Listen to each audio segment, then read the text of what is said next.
Alright, in this lab we are going to figure out what is the force needed to break this magnetic attraction at different distances. So what we have is we have these spacers. There are 2 already attached to the block, but I'm going to need to use 10 because I need to figure out what is the height of one of the spacers. So we get 10 little spacers, so my 8 plus 2 more.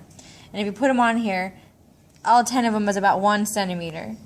So if 10 of them are 1 centimeter, each one will be about 0.1 centimeter. So we're going to refer to that 0.1 centimeter for the width or height of every spacer later. First thing, we have our spring scale. We're going to need to zero it, but we need to account for the mass of the magnet. So we have to put the magnet on there already, and from here we can now adjust it so that it's zeroed out. If we did not account for the hook already, our force and our would be a little bit off because it would not account for the weight of this. Alright, so you can read the BDQs. What I'm going to do now is I'm just going to go through and do the lab. So there are 2 spacers on here, so I need a total of 10 spacers according to the data table.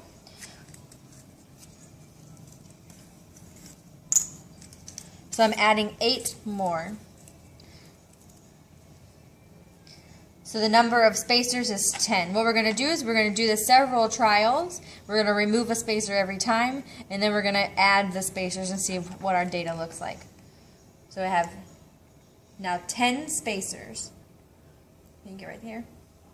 So we need to see what is the force needed to break this magnetic attraction. So you'll see it.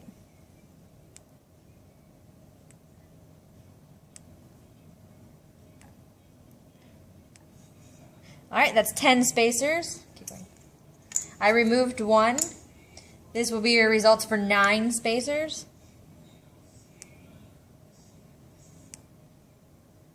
Okay. I'm removing 1 more. This is 8 spacers.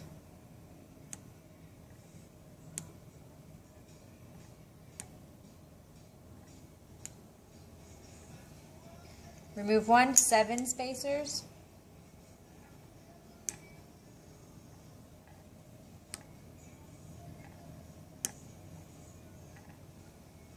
Remove 1, that's 6.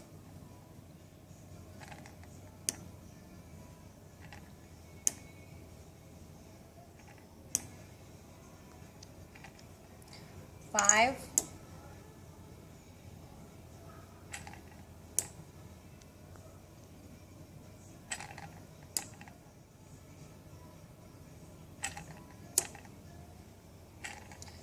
4.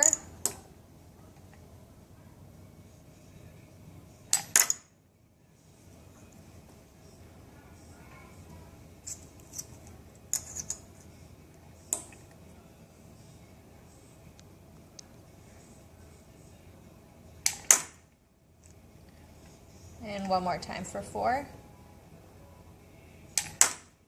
That's 4 spacers. There's our 2 plus the 1 is 3 spacers.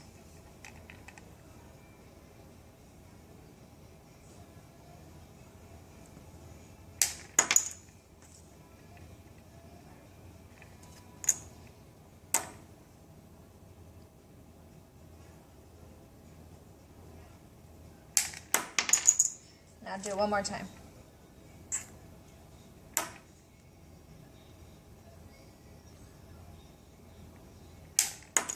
Alright, 3, and now we're going to do our 2 spacers.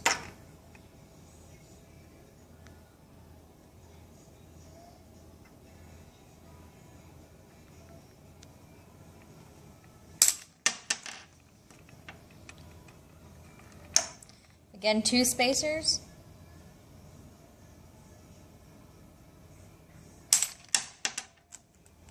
I'll do it 1 more time.